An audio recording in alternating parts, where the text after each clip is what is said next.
Generally क्या होता है कि पढ़ाई के बाद लोग सोचते हैं कि कोई एक नौकरी मिल जाए और उसके बाद आराम से ज़िंदगी चल जाए, और नौकरी भी ऐसी हो जिसमें कि कोई टेंशन ना हो। यानी उसको एक सिंपल नौकरी मिल जाए जिसमें कोई काम का बहुत ज़्यादा प्रेशर ना हो। सरकारी मिल जाए तो बहुत अच्छी बात, सिक्योर जॉब हो। उसके अगेंस्ट में अगर कोई उसको नौकरी ऐसी मिलती है कि जहाँ पे टारगेट बेस्ड जॉब है या परफॉर्मेंस बेस्ड जॉब है, तो उसको वो एकदम नहीं पसंद करेगा। वो प्रेफर करेगा कि ऑफिस का कोई जॉब मिल जाए बढ़िया सा, जिसमें कि आराम हो, पैसे थोड़े से कम भी हो तो कोई दिक्कत नहीं, लेकिन टेंशन ना हो, रिस्क ना हो, आराम हो। और वो सोचता है कि हर तरह से वो सिक्योर हो। जनरली फैमिलीज़ की अगर हम बात करें या समाज की भी बात करें तो उनकी भी सोच कम या ज़्यादा लगभग इतना ही होता है कि मेरा लड़का, हाँ, उसको ऐसी नौकरी मिले जिसमें टारगेट का टेंशन ना हो, परफॉर्मेंस का टेंशन ना हो, महीने के अंत में नौकरी, मतलब महीने के अंत में तनख्वाह आ जाए। ठीक है। अब इसमें लोग ये नहीं देखते कि उनको कितनी तनख्वाह मिलेगी महीने के अंत में, बस वो सोचते किसी तरह लाइफ उनकी कटती रहे। अच्छा, यहाँ पे यूथ को, जो अनएम्प्लॉयड यूथ हैं, उनके पास दो तरह के ऑप्शन होते हैं। जनरली मार्केट में दो तरह के जॉब होते हैं। एक टारगेट बेस्ड जॉब यानी परफॉर्मेंस बेस्ड जॉब, ठीक है, जिसमें कुछ इंसेंटिव होता है, और एक ऐसा जॉब जहाँ पे फिक्स सैलरी होती है। तो आज हम डिस्कस करेंगे कि कौन सा जॉब बेटर है, टारगेट बेस्ड जॉब या फिक्स्ड सैलरी जॉब। तो इस पे जाने से पहले मैं थोड़ा सा अपने बारे में बताता हूँ। सभी यूथ की तरह मेरा भी सपना था कि नौकरी मिल जाए। घर वाले भी यही चाहते थे। मेरे पिताजी सरकारी कर्मचारी थे, स्कूल में टीचर थे, हेडमास्टर थे, और जनरली ज़्यादातर रिश्तेदार सरकारी नौकरियों में थे। तो मतलब ऊपर वाले की दया से मुझे भी सेंट्रल गवर्नमेंट में जॉब मिल गया। जॉब तो मिल गया, बहुत आराम था, कोई टेंशन नहीं थी, महीने के अंत में तनख्वाह आ जाती थी। लेकिन मुश्किल यही थी कि कितनी तनख्वाह आती थी। जब हम बाहर निकल के देखते थे तो लोगों का लेवल, लोगों का स्टेटस, लोगों का रहन सहन, लोगों की सोच डिफरेंट थी, और हमारी वही फिक्स सैलरी वाली सोच। हमने 10 साल नौकरी किया, लेकिन उस बीच में हमने डिसाइड कर लिया कि नहीं, हमारे लिए कुछ और होना चाहिए, और हमने प्राइवेट जॉब स्टार्ट किया after 10 years of central government job. तो दोस्तों, अब देखते हैं कि कौन सा जॉब बेटर है, फिक्स सैलरी वाला जॉब बेटर है या परफॉर्मेंस बेस्ड सैलरी वाला जॉब बेटर है।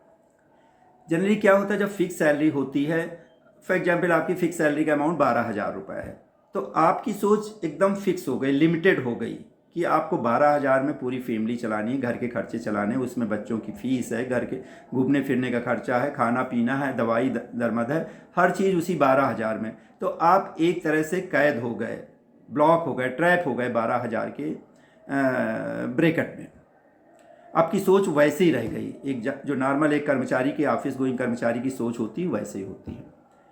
लेकिन इसके अगेंस्ट में अगर आप परफॉर्मेंस बेस्ड एम्प्लॉय हैं, जहाँ पे आपकी सैलरी और परफॉर्मेंस बेस्ड इंसेंटिव है, दोनों चीज़ें हैं, वहाँ पे आपकी सोच डिफरेंट होती है। फॉर एग्जाम्पल, आपकी सैलरी 10,000 है और इंसेंटिव भी 10,000 हुआ।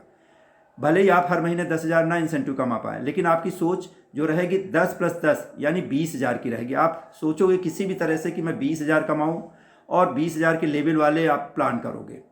उसी हिसाब से आप अपनी लाइफ को एलिवेट करने की, ऊपर ले जाने की कोशिश करोगे, और आप सारे एफर्ट लगा दोगे, पैशन के साथ काम करोगे कि हम 10,000 का सैलरी और तो मिल ही रही है, 10,000 का इंसेंटिव भी साथ में हम लें। तो यहाँ पे क्या हो गई सोच आपकी सोच हो गई एक बिजनेसमैन की, एक एंटरप्रेन्योर की सोच। तो ये फ़र्क होता है एक सैलरी एम्प्लॉयड में और एक टारगेट बेस्ड एम्प्लॉय में। दोस्तों, यहाँ दोनों तरह के एम्प्लॉयज़ का डिफरेंट समझते हैं एक एग्जाम्पल के साथ। ठीक है, एक एम्प्लॉय है जो कि टारगेट बेस्ड है, परफॉर्मेंस बेस्ड है, उसकी सैलरी 10,000 रुपये है और साथ में इंसेंटिव है। ले लेते हैं कि 8,000 रुपये का इंसेंटिव है, बट उसकी फिक्स सैलरी 10,000 रुपये है। दूसरा एक एम्प्लॉई है जिसकी सैलरी 10,000 नहीं 12,000 रुपये है, 2,000 ज़्यादा, यानी 20% ज़्यादा सैलरी है उसकी, बट कोई इंसेंटिव नहीं है, कोई परफॉर्मेंस से रिलेटेड नहीं, वो काम करे ना करे उसको 12,000 रुपये उसके खाते में आएंगे। अब यहाँ पे दोनों का डिफरेंस समझते हैं कि क्या होता है।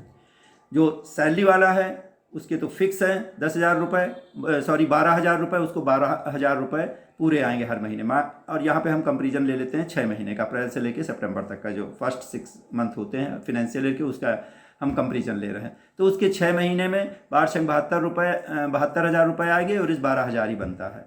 लेकिन जो टारगेट बेस्ड एम्प्लॉय है, परफॉर्मेंस बेस्ड एम्प्लॉय है, उसका देखते हैं। तो उसको भी हर महीने, चूँकि सैलरी 10,000 रुपये ही है, तो उसको हर महीने 10,000 रुपये ही मिलेगी।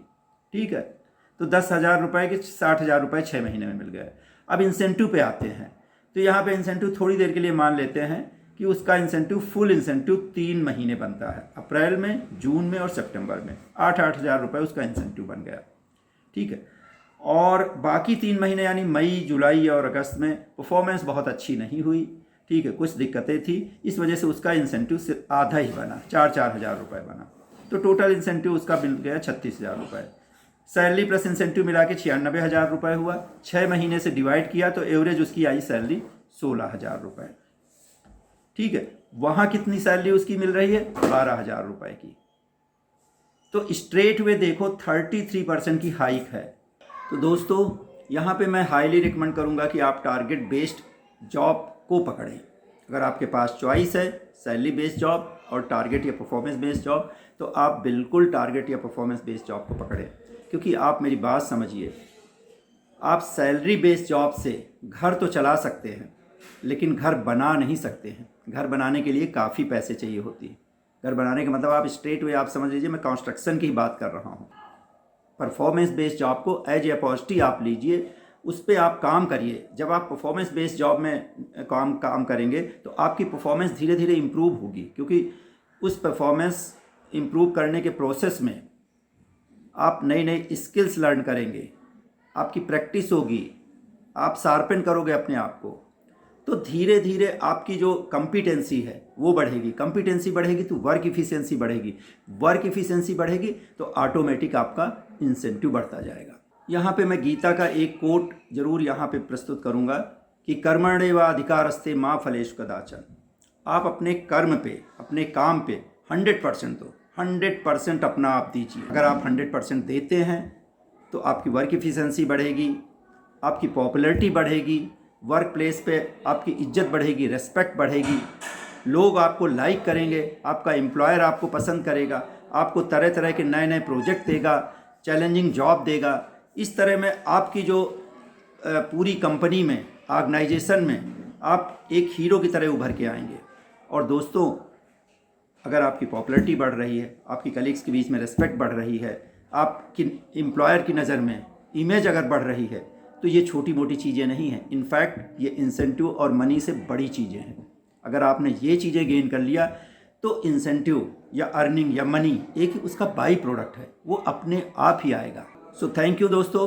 अगर आपको ये वीडियो अच्छा लगा हो तो मेरा रिक्वेस्ट है कि आप इसको शेयर करिए अपने दोस्तों के साथ, बाकी अनएम्प्लॉयड यूथ के साथ, और उनको सजेस्ट करिए कि जहाँ पे टारगेट बेस्ड जॉब मिल रहा है तो उसको ज़रूर वो कैच करें, उसके पीछे जाएं, ना कि सैलरी बेस्ड जॉब के लिए। अगले महीने हम इसी से रिलेटेड वीडियो आप लोगों के समझ प्रस्तुत करेंगे, और वो ये रहेगा कि कैसे ज़्यादा से ज़्यादा इंसेंटिव कमाएं, कैसे ज़्यादा से ज़्यादा इंसेंटिव अर्न करें। Till then, thank you, bye bye.